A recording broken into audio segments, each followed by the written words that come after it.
capitalism works when it's maintained as a small scale entity, right? I think, if I were designing the perfect system, and here we're just shooting our mouth off, right? Yeah. A bit of a distance from where we were in Yeah. the book, but I would say you'd want a system where there's a certain level of scale that you're just not allowed to operate at that scale, right?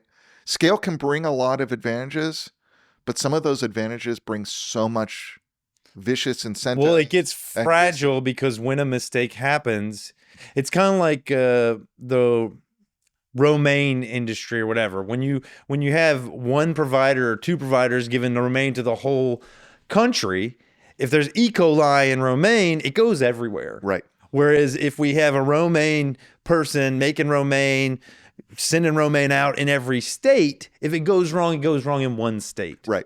And if your approach to solving the problem of E. coli is to say, let's centralize this, let's control the whole Romaine system, and so make sure it's always clean. That E. coli never happens.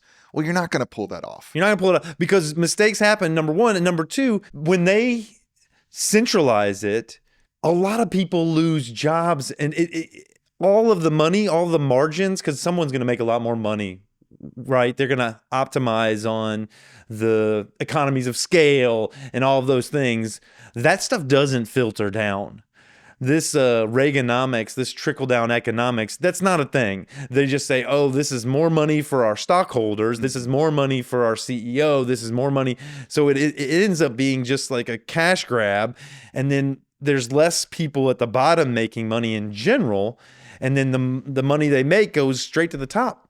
Mm-hmm. And then when something bad happens, it happens everywhere because you've got a system, like a small system that controls everything.